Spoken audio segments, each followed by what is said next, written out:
মানুষের জীবনে দুঃখ কষ্ট এটা আসবেই, কারণ প্রত্যেকটা মানুষই যে পরীক্ষার অধিকারী, প্রত্যেকটা মানুষকেই যে আল্লাহ তাআলা পরীক্ষা করবেন।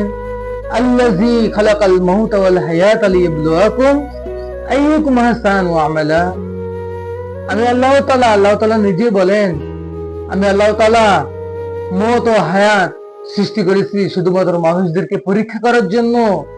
কে আমলে উত্তম প্রতিফল আনতে পারে, কে আমলে সলেহা করতে পারে।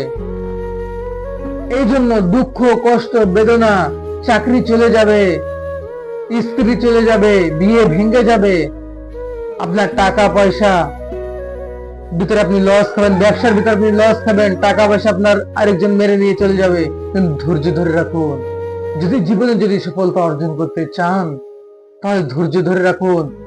মানুষের জীবনে দুঃখ কষ্ট এটা আসবে, এটা স্বাভাবিক। এমন কোন মানুষ নাই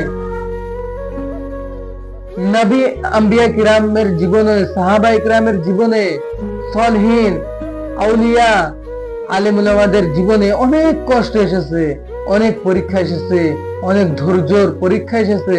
তারা এটার ভিতরে তারা সফলতা অর্জন করেছে, কারণ তারা ধৈর্য ধরে রেখেছিল।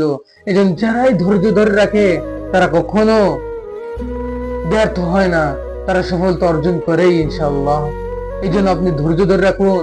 আপনার জীবনের যতই দুঃখ কষ্ট আসুক না কেন, যদি আপনার টাকা পয়সার সমস্যা থাকুক না কেন, যদি আপনার গাড়ি বাড়ির স্ত্রীর সমস্যা থাকুক না কেন, আপনি সেই ধৈর্য ধরে রাখুন, আল্লাহ তাআলার কাছে সাহায্য চান এবং নেক আখলাক গড়ে তুলুন, তাহলে আপনি অবশ্যই সফলতা অর্জন করতে পারবেন ইনশাআল্লাহ।